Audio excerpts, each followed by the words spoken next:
excited to dive in. First game we're going to be starting with this week is going to be the Cowboys taking on the Carolina Panthers. Cowboys are coming in 5-8 on the year. They're 4-2 on the road, surprisingly. On the other side, the Panthers are 3-10 on the year, and they're 2-5 at home. Guys, let's go to the injury report.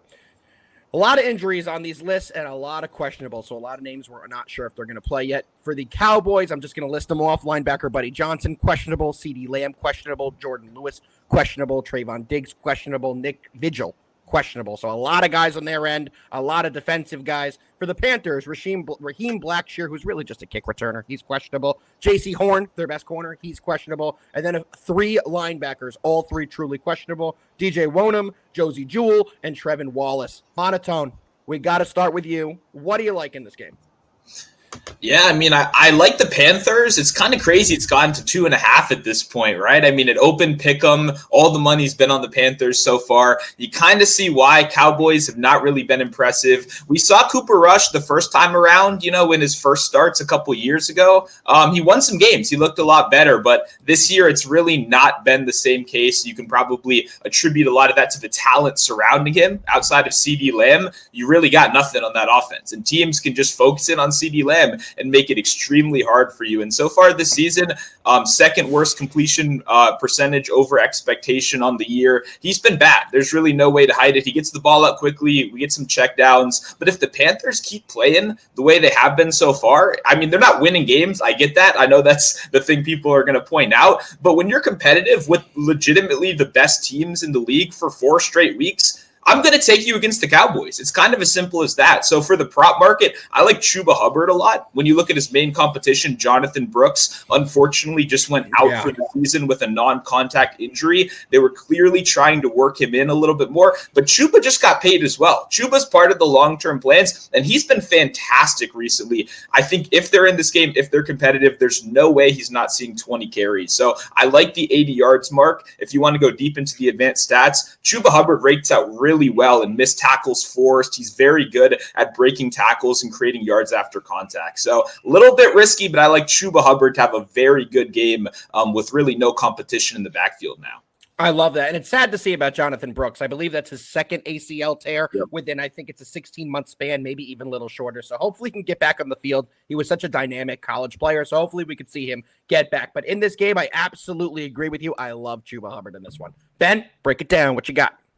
Yeah, I'm a little upset that they don't have prop markets out for Kevontae Turpin right now, because we were talking about him on Monday. One of my favorite props was his 12.5 receiving yard line that got up to 14.5. He still hit it, and I said it might just take one catch. He got one catch for 16 yards, and it seems like he's got at least one catch in the last 8 or 9 games, and especially with CeeDee Lamb injured, I would expect he sees at least 1 or 2 receptions. So I'm a little upset that I haven't seen a prop market for him. If he opens under 20 yards, I'm going to be taking another Kevontae Turpin stab.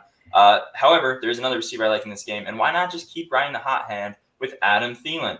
8 receptions 2 games ago, 9 receptions last week. It clearly seems like him and Bryce Young are making a really good connection now. You talked about the cornerback injuries, Alpha, for the Cowboys. 2 true questionables there with the starters, with Trayvon Diggs and the other one. And so I really like Thielen in this game to get working with how he's looked the last few weeks.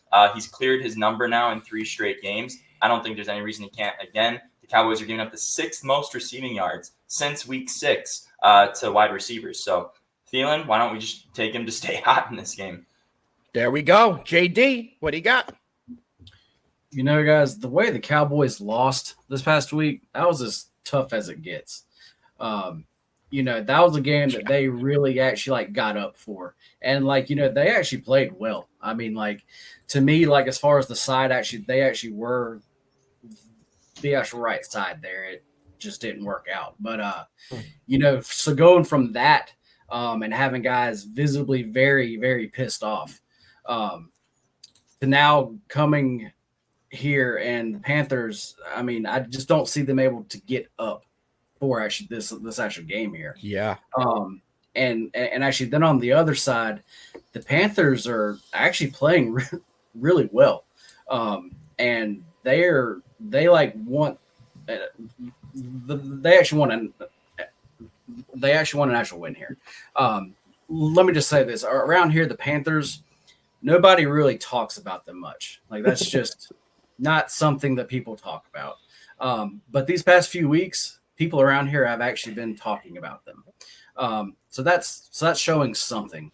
I mean, the past 3 weeks they played the Eagles, the Bucks, and then the Chiefs, and they could have won actually like all of those games. So for actually me here,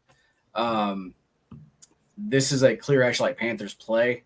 I'm not gonna lay it as far as the points. I am gonna play the actual money line here. You can get it at minus 145. JD, you said it perfectly, and I went last here for a reason. I wanted to see what you had to say in this game. I'm all over the money line for the Panthers as well. You've read the Cowboys perfectly all year long, so I didn't want to hear what you had to say about this team, but everything you said is exactly how I feel. What a demoralizing loss last week that basically ended their season. Not really a game I expect them to get back up in. We all saw Micah Parsons after the game or on the sideline when everything happened with the most destroyed, upset look on his face and the reactions he was making. This is a team that doesn't rebound well after these kind of situations, with the kind of characters they have on their team, with the kind of way they are. When they're out of the playoff run, with the type of competitors that they have, I don't think they're going to be giving it their all in this type of matchup against the Panthers. And shout out the Panthers. First time they are favored in an NFL game in 33 games. That's essentially two full seasons. The first time they have a minus next to their spread. So good for them. I'm with them. Give me the money line, and I'm all over that as well. I agree with you there, JD. One more play I want to add, though, on this game. It is a player prop. Surprisingly, I did just say I'm all over the Panthers. It's going to be the Panthers. My player prop is an anytime touchdown on the Cowboys, and I'm taking Rico Dowdle to score at least one touchdown in this game. I do think both teams will be able to score. And with that being said, I don't think that the Cowboys are going to be trusting in Cooper Rush in the red zone, especially if CeeDee Lamb isn't playing. I think we're going to see a lot of running the ball, and that's a lot of the game script the Cowboys will employ. And if they do that, we will see Rico get in the end zone as well at minus 115. So Rico, anytime touchdown, minus 115, as well. I'm on the Panthers money line at minus 145.